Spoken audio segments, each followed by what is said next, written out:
The corridors of the alien medical facility were silent, the kind of silence that made the air feel heavy.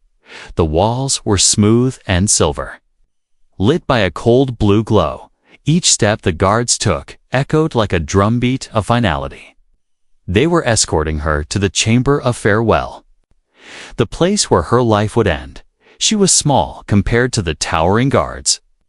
Her skin was a pale shade of violet, almost translucent, and her silver eyes seemed tired, yet strangely calm. Cool. A thin metallic collar rested on her neck, marking her as one of the unfit in her world. Being born with a rare genetic flaw was a death sentence. No trial, no second chances, just the quiet walk to euthanasia. The human diplomat, Michael Ross, had not planned to be here. He was visiting the capital to negotiate trade agreements. But a storm had delayed his transport. A curious mind led him to tour the facility.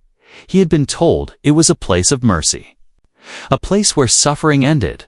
But as he stood in the hallway and watched the girl being led past him, mercy was not the word that came to mind. Her eyes met his for just a second, and something unspoken passed between them. It was not fear, not anger, but something deeper, a plea to quiet for words. Michael felt his chest tighten. The guards pushed her forward, but she turned her head and whispered. Her voice was so soft that even the translator device almost missed it. "I have one last wish," she said. The guards stopped, confused. One of them tilted his head. "Last wish?" he asked in their language. The translator buzzed in Michael's ear. The girl nodded slowly. "Before I die, I want to try the human reproduction method." Michael blinked, certain he had heard wrong. The guard stared at her as if she had gone mad. One snorted in disgust. "You disgrace yourself," he said. Another guard muttered something about human corruption.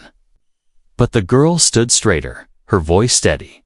"It is my wish." The alien physician, a tall figure in a flowing white robe, stepped forward. "Denied," he said coldly. "Our laws forbid such mixing, especially with the unfit." But the girl's eyes did not waver. She looked at Michael directly now, and in that moment, it felt as if the entire room had faded away. "Please," she whispered, her voice trembling but her gaze unbroken. "You are human. Will you help me?" Michael opened his mouth, but no words came. The request was strange, even shocking. Yet there was something in her tone, something desperate, but also determined. Like she was clinging to this as the only thing left that mattered. The guards began to pull her toward the chamber again. Michael's instincts kicked in. "Wait," he said sharply. The translator turned his words into their language instantly. What harm would it do to let her have her last wish? The physician's eyes narrowed. "It is against our biological laws," he said, "and it is indecent." Michael took a step forward. "Indecent is killing someone for being born different," he replied. His voice carried an edge. The guards stiffened, aware that this was now a diplomatic matter. The girl's breathing quickened. "Please," she repeated. And this time, her voice cracked just enough to reveal how close she was to breaking. A tense silence filled the corridor. The storm outside rattled the high windows, thunder rolling like a warning. The physician looked at the guards, then at Michael. Finally, he spoke. "If you wish to interfere, you must speak to the tribunal." Michael glanced at the girl. The tribunal would mean delays, bureaucracy, maybe even political danger. But if he didn't, she would be dead within the hour. He nodded once. "Take us to them," he said. The guards hesitated, then turned sharply. Leading all of them down a different hallway, the girl walked between them, her hands bound loosely in front of her. Michael walked beside her, his mind racing. He had no idea why she had asked for this, or why she had asked him specifically. But the way she looked at him now, it was like she had already placed her trust in him completely. They passed through several security gates until they reached a massive door carved with alien symbols. The guards pressed their palms to a scanner, and the door slid open, revealing the chamber of the tribunal. Inside, tall alien elders sat in a half-circle, their eyes glowing faintly in the dim light. The eldest among them leaned forward, his voice deep and slow. "Why have you come before us with this request?" Michael could feel the weight of their stares. The girl lowered her head slightly, but then raised it again with resolve. "Because before I die, I want to know," she said. Her words were simple, but the way she said them made them feel heavier. Then the walls around them. Michael didn't understand yet what she truly meant. But he could sense that this was more than curiosity. There was a reason, a secret perhaps, behind her wish. The tribunal members whispered among themselves, their voices low and sharp. The storm outside seemed to grow louder, as if the world itself was leaning in to hear the verdict. And somewhere deep inside, Michael knew that whatever happened next would not just decide her fate, it might change his own life forever. The room stayed silent for a long moment, only the sound of the storm outside filling the space. The elder's glowing eyes shifted between the girl and the human. One of them leaned back in his seat, his long fingers tapping against the stone armrest. Michael could feel the tension in the air. Thick and unmoving, the girl stood still, her pale violet hands clasped in front of her, but there was no fear in her face. Finally, the eldest elder spoke, his deep voice carrying a weight of centuries. "This request is strange," he said slowly. "It is against the nature of our kind." "And against the laws written before you were born?" The younger elders murmured in agreement. Their voices like low waves. Michael waited, trying to read their expressions, but alien faces were hard to read. Some looked disgusted, others curious, and a few almost concerned. The girl took a single step forward, the chains around her wrists clinking softly. "You ask why I make this request," she said quietly. "I will not give you the answer you want. I will only tell you it is important, not for me alone, but for something greater." Her eyes flicked toward Michael for just a second before returning to the elders. One of the younger elders leaned forward, his voice sharp. "Are you trying to insult us in your final hours? You stand before the tribunal and speak in riddles." The girl did not flinch. "No," she replied. "I speak as much truth as I can before my breath runs out." Michael felt his jaw tighten. He had no idea what her hidden reason was, but he could tell she meant every word. "If she is going to die anyway," he said, breaking the silence, "why not let her have this one thing? No law, no tradition will be damaged if she's gone within the day." The eldest elder's eyes locked onto him. "And you, human?" he said slowly. "Why do you care? She is not of your species, not of your people. She is nothing to you." Michael hesitated, searching for the right words. "Because," he said finally, "I've seen too many people die without getting the one thing they wanted most. And because she asked me, not anyone else." That answer seemed to stir something in the room. The murmurs grew louder, and the storm outside boomed like a giant's heartbeat. At last, the eldest elder raised his hand, and the chamber fell silent. "Again, there is a way," he said, "but it will not be without conditions." The girl tilted her head slightly, her silver eyes unblinking. "What conditions?" she asked. "You will be taken to the research wing," the elder said. "The act will be observed, recorded, and studied by our scientists." His voice was flat, but there was something behind it. Something like curiosity wrapped in cold authority. Michael frowned. "Observed," he repeated. The idea felt invasive, cold, almost clinical. It wasn't about intimacy anymore. It was about them watching as if she were an experiment. "If you refuse," the elder continued, "the request will be denied, and her sentence will proceed without delay."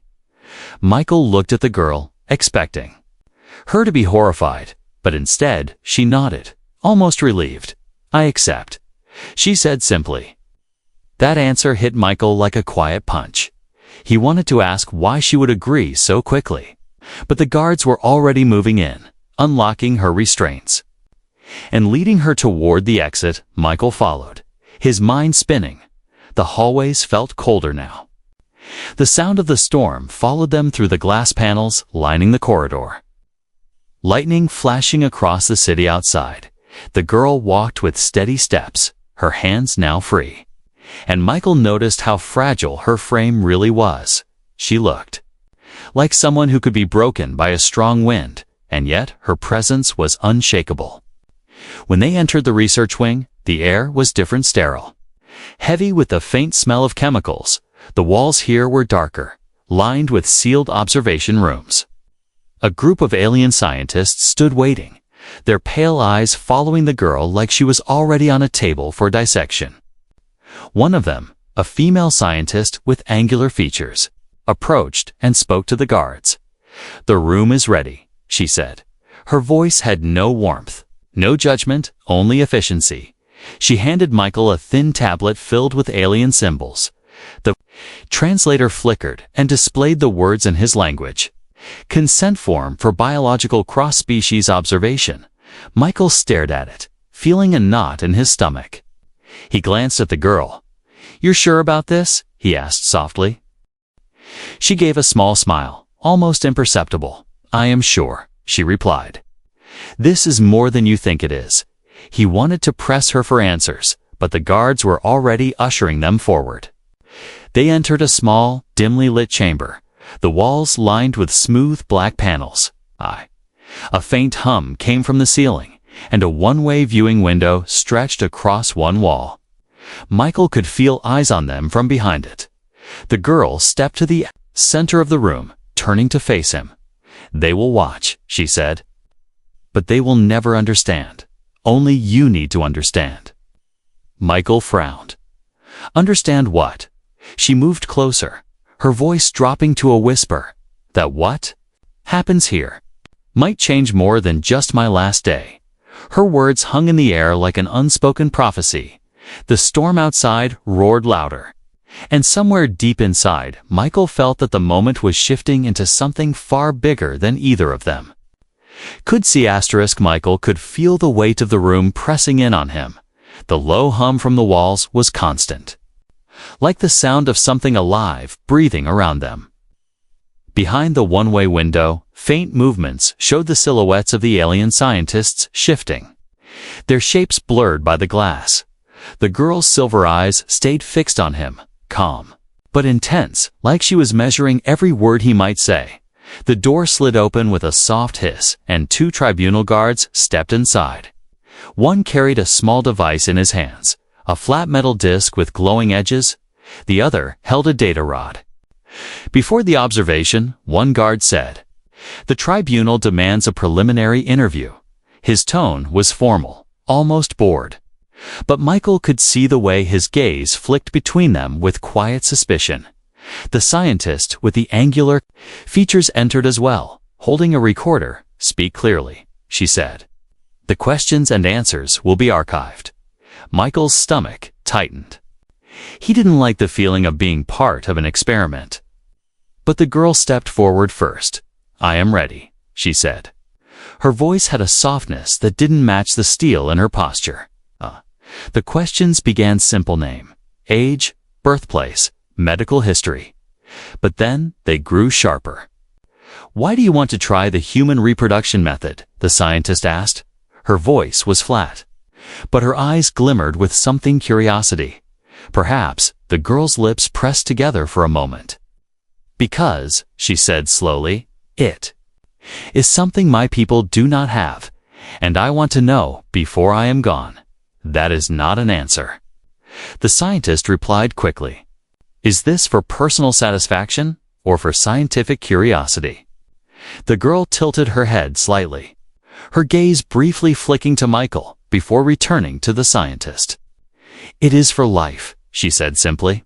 Michael caught the shift in the room. The guards exchanged glances, and the scientist's eyes narrowed. "Explain," she demanded. But the girl didn't explain. She just repeated, "It is for life," and then fell silent. Refusing to say more, the scientist tried again. But it was like talking to a wall of quiet determination. When the interview ended, the guards turned to Michael. His pulse quickened as the same questions came at him. "Why do you agree to this?" the scientist asked. Michael's answer came without much thought. "Because she asked me," he said. "And because saying no would mean she dies with her wish unfulfilled." "That is a sentimental answer," the scientist said. "Do you understand the political and biological risks?" "I understand enough," he replied. Though in truth he didn't nod fully, the scientist made a small mark on her pad and stepped back. "Proceed," she said, and the guards exited the room. The girl turned to Michael. And for the first time, there was a faint crack in her composure. "We do not have much time," she said. "They think this is only for their research, but it is more than that, much more." Michael moved closer, lowering his voice. "Then tell me." She hesitated, her gaze darting to the observation window as if she could feel the eyes watching. "My people are dying," she whispered. "Not just me, all of us. The numbers fall each cycle. Fewer births, weaker offspring. Our bodies reject our own kinds. Seed, and no one knows why." Michael felt a cold weight settle in his chest. "You think humans could change that?" he asked. Her eyes glimmered. "I know they can," she said. "Your species survived plagues, radiation, famine. You adapt faster than any known race. If one child comes from this, it will be the first proof, the first step." Michael realized then that this wasn't just about her. She had carried this knowledge into the tribunal, knowing it might be her last chance to pass it on. And now the only thing between that chance and nothingness was him. The hum in the walls deepened as the chamber's lights dimmed slightly. The observation glass flickered with faint blue patterns. The scientist's voice came through a hidden speaker. "Begin," she said. Michael glanced at the girl.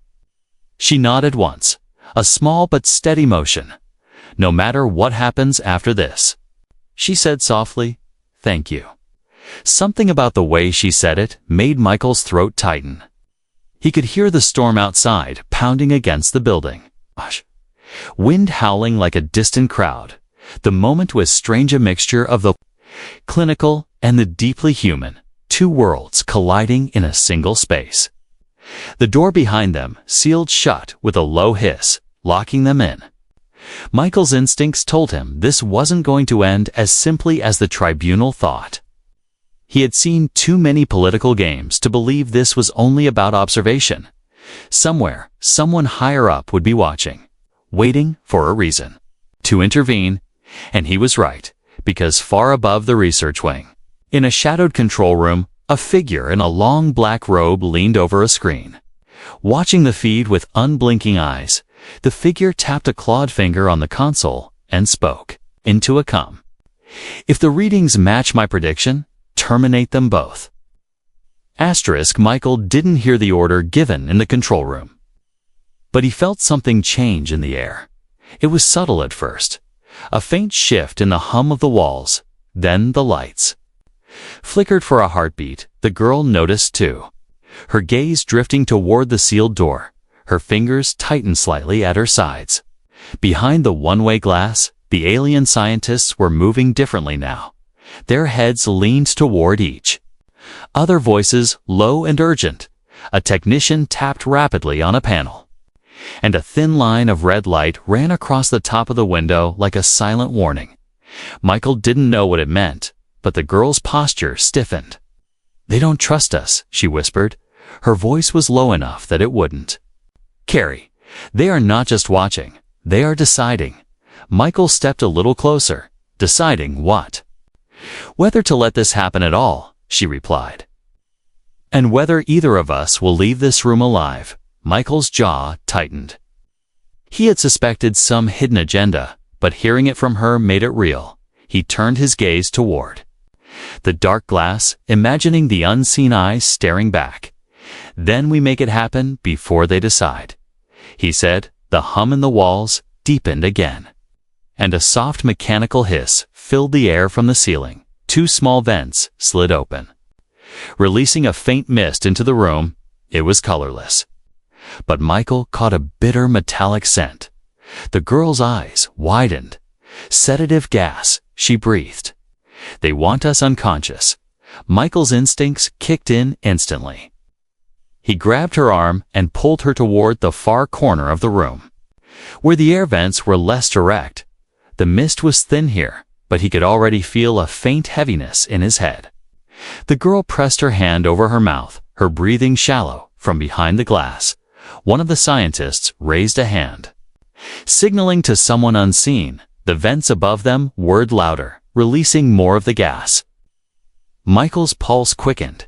He scanned the room for anything they could use. But the chamber was designed to be bare, smooth, and escape-proof. The girl's knees trembled.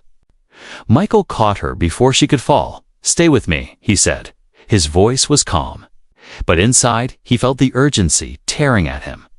He looked up at the ceiling. Directly above the observation glass was a small maintenance grate, almost invisible against the black panels. "I think I can reach that," he murmured. "If I can open it, maybe we can block the vents." She nodded faintly, her voice muffled by her hand. "Do it." Michael moved quickly, dragging one of the floor's embedded panel frames upright to use as a boost. He climbed, feeling the smooth wall press cold against his palms. His fingers reached the grate. Finding it sealed with a magnetic lock, he gritted his teeth and pulled harder.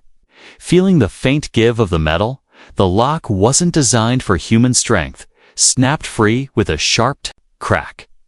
A rush of warmer, cleaner air poured out, and Michael helped the girl move beneath it. She inhaled slowly, her eyes closing for a moment as if savoring the breath.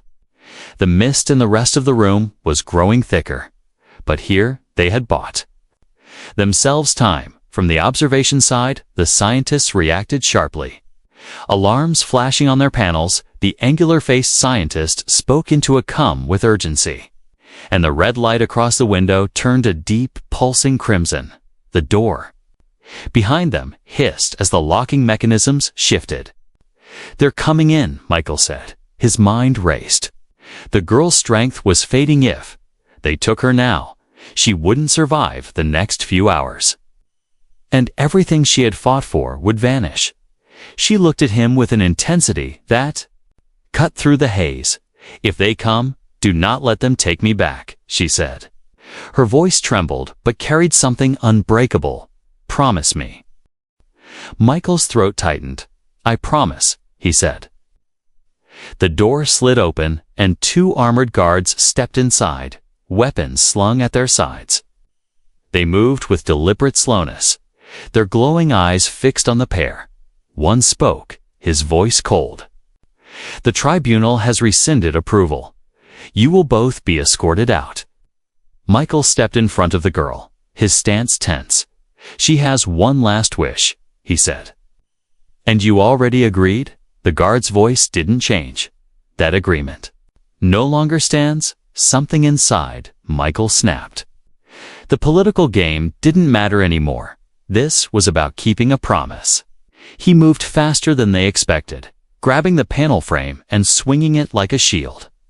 The first guard staggered back. The second raised his weapon, but Michael closed the gap and slammed into him, forcing the weapon to the ground. The girl, weak but steady enough, moved toward the door. Michael followed, shoving one guard into the other. The hall beyond was dim and lined with sealed research cells.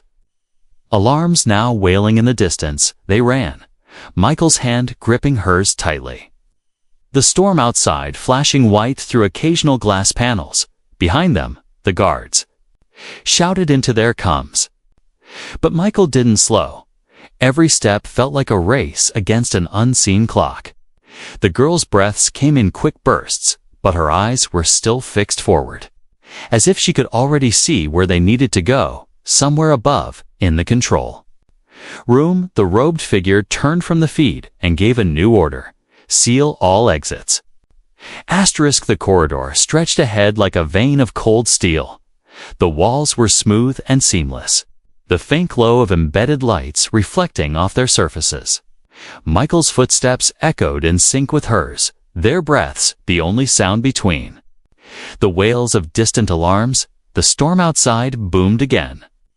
Flashes of light cutting through the narrow glass panels to their right. A loud metallic thud came from behind. The door they had escaped through slammed shut. Locking with an ominous hiss, the girl glanced over her shoulder. "They've sealed it," she whispered. Her voice was strained, the running taking its toll. Michael didn't slow. "Then we keep moving," he said. His eyes darted between branching corridors, looking for anything that might lead them out. Every hallway looked the same, sterile, cold. Meant to confuse anyone who didn't belong, they turned sharply into a narrower passage, and that's when Michael noticed something odd. Along the left wall, a series of small round ports were set into the metal, faint vapor seeping from them. It wasn't mist, it was colder, heavier, like a creeping frost. The girl's eyes widened. "Cryogas," she said. "It will slow us until they can catch us." Michael's pulse quickened. He tightened his grip on her hand and pulled her faster. The vapor curled along the floor, chasing them like a living shadow. The lights above flickered again, a deep hum resonating through the walls as the ventilation system pushed the freezing air forward. They reached an intersection, and Michael caught sight of a maintenance hatch near the floor. It was small, but big enough to crawl through. He knelt, pulling at the latch until it gave way with a snap. The hatch opened to a dark crawl space. The air inside, warmer and still. "Go," he urged, helping her inside. She hesitated for only a heartbeat before sliding into the narrow tunnel. Michael followed, pulling the hatch closed behind them. The sound of the cryogas outside muffled instantly, replaced by the low hum of hidden machinery. The crawl space was tight, forcing them to move on hands and knees. Pipes lined the walls, vibrating faintly with the pulse of the building systems. The girl moved slowly, her breaths uneven. But she didn't stop. "You know where this leads?" Michael whispered. "I think so," she replied. "The maintenance tunnels connect to the lower levels. If we can reach the old storage decks, we might find an unmonitored exit." They crawled in silence for several minutes, the only light coming from faint green strips along the ceiling. Each turn felt the same, but the girl moved with a strange certainty, like she had memorized the map long before today. Finally, the tunnel sloped downward. The hum of machinery grew louder, mixed now with a faint, dripping sound. They emerged into a larger chamber, maintenance hub filled with towering coolant tanks and thick cables snaking across the floor. The air here smelled faintly of oil and something older, something that spoke of disuse. Michael helped her down. From the tunnel, scanning the shadows, "No guards," he murmured. "Maybe they don't think we'd come this way." The girl moved toward a side wall where a heavy door stood partly ajar. Her fingers brushed over the controls, leaving faint marks in the dust. "This door leads to the old sublevels," she said. "Few come here anymore. It's not part of the main facility." Before Michael could answer, a faint crackle sounded overhead. A speaker embedded in the wall came to life, and a deep, cold voice filled the room. "Run all you like. It will not change your fate." Michael froze, his eyes searching for the source, but the voice seemed to come from everywhere. The girl's jaw tightened. "It's the High Overseer," she said quietly. The voice continued. "You were permitted to live long enough to serve as a curiosity. Now you are a liability, both of you." A short pause. "Then seal the sublevels and vent the oxygen." Michael grabbed the girl's hand. "We move now," he said. They slipped through the half-open door just as a series of heavy locks engaged behind them, sealing the maintenance hub. The sublevel corridor beyond was dim and lined with old storage crates stacked in uneven piles. Dust hung in the air. and the lights flickered as if struggling to stay alive. The air here felt heavier, almost stale. They weaved through the crates. The girl's pace slowing as her strength waned. Michael stayed close, his eyes scanning for movement. Somewhere in the distance, the faint sound of metal boots on the floor echoed, slow but steady, like a predator that knew it would eventually catch its prey. The girl stopped suddenly, her hand pressing to the side of one crate. "Here," she whispered. She pushed against a hidden panel, revealing a narrow vertical shaft with an old ladder.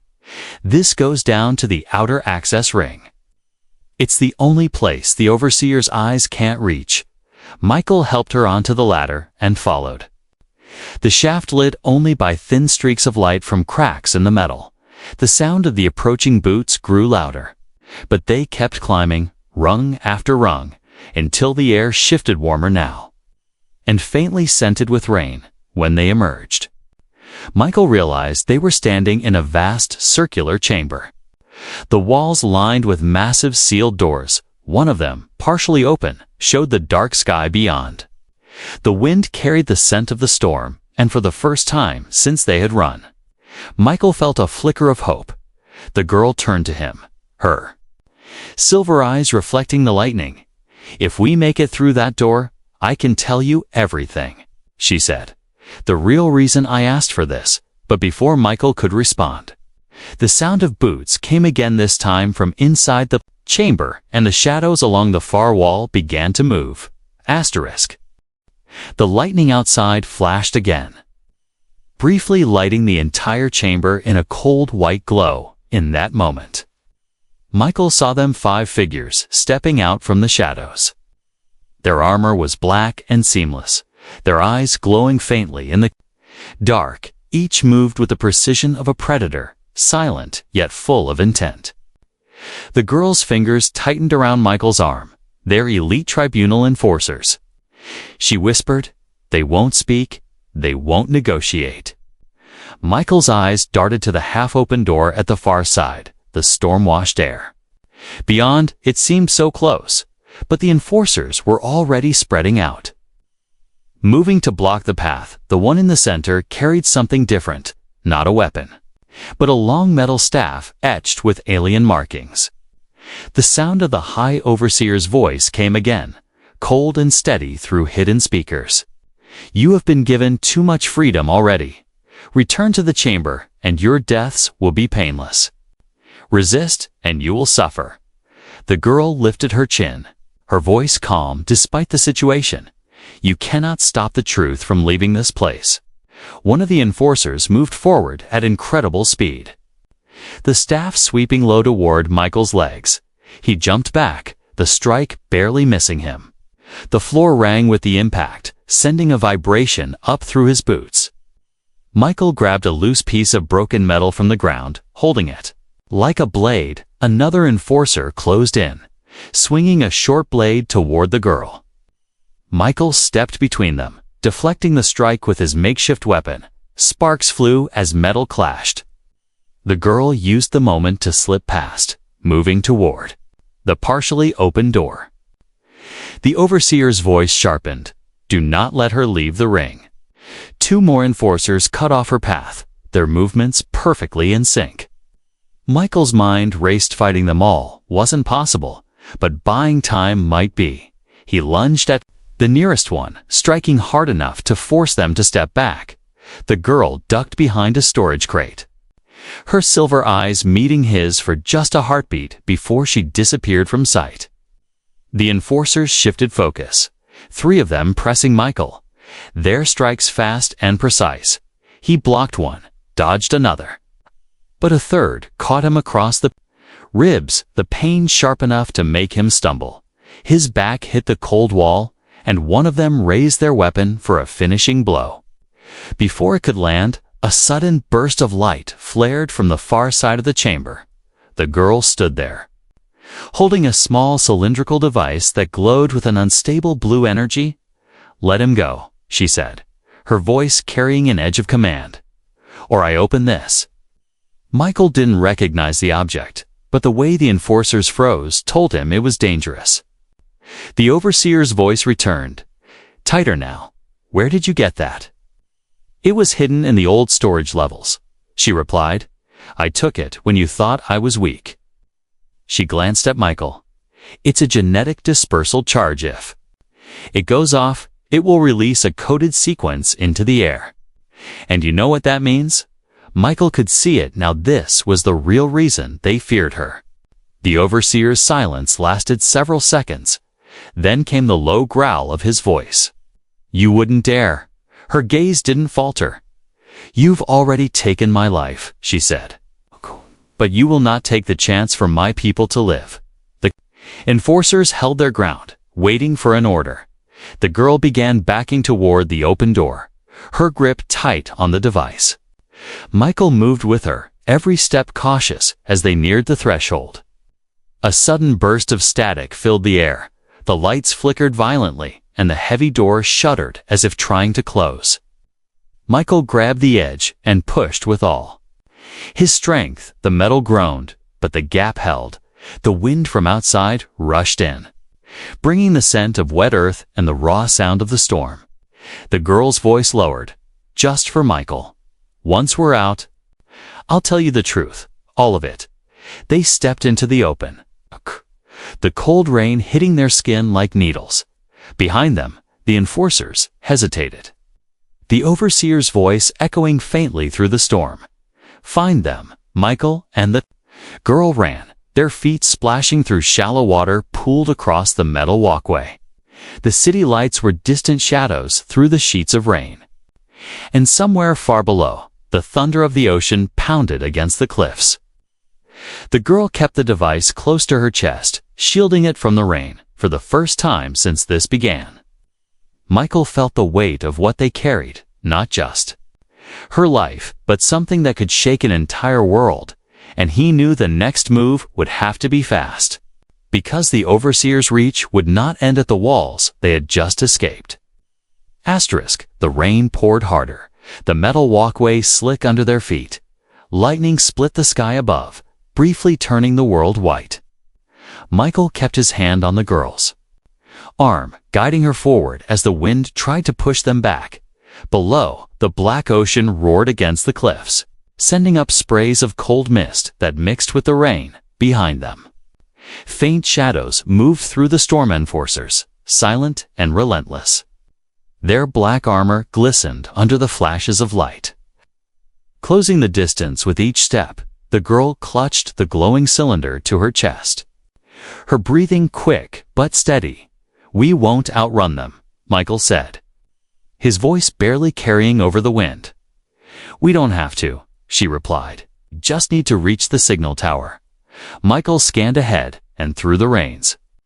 Haze he saw it, a narrow spire of metal rising from the cliff's edge, its base connected by a thin bridge that swayed in the storm. The path to it was dangerous, the railings half broken and the boards slick. But it was their only chance. They reached the bridge, the wind screaming between the gaps. The girl stepped onto it first, gripping the rail with one hand. Michael followed close, his eyes glancing back. The enforcers were only seconds behind. Now, their movements sure despite the storm, halfway across. A bolt of lightning struck the tower above, the sound deafening. The bridge shook violently, and one of the boards cracked under Michael's boot. He stumbled, but the girl caught his arm, her grip stronger than he expected. You can't fall, she said. If you do, everything ends. They made it to the tower's base. Slipping inside through a rusted hatch, the interior was cramped, the air thick with the smell of damp metal. A single spiral staircase wound upward into the dark. The girl started climbing without hesitation, Michael following as the sound of boots hit the bridge outside at the top.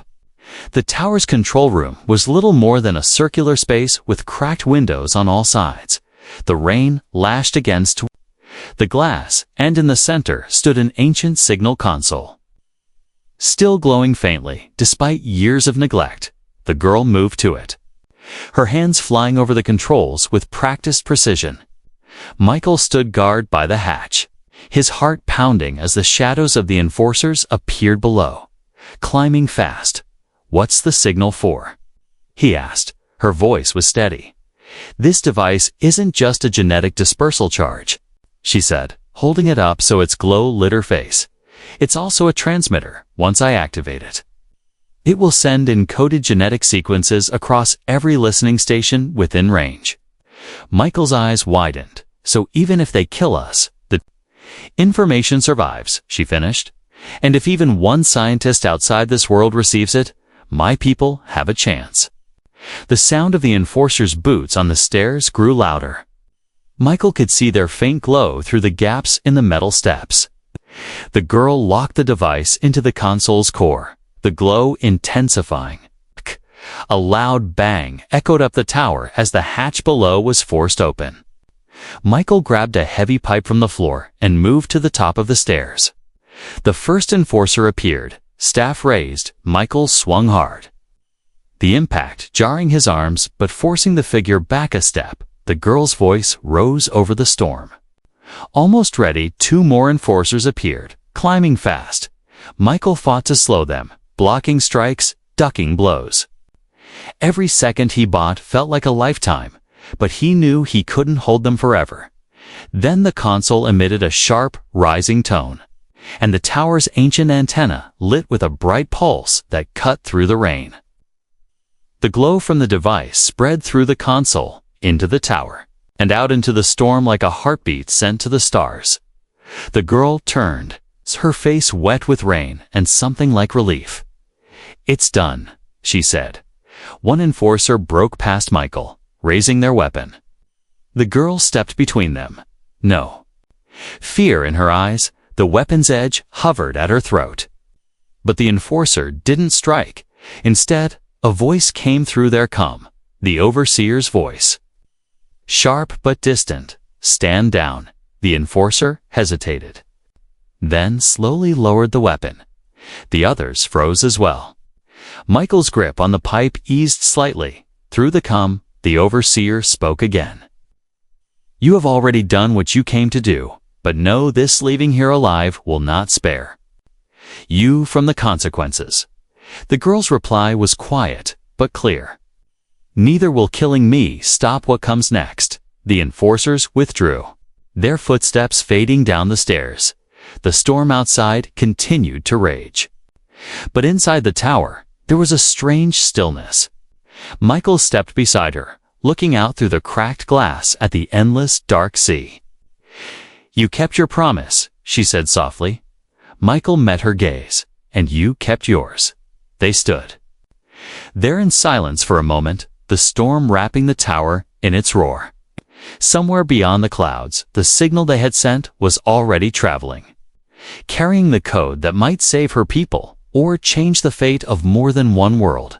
Asterisk.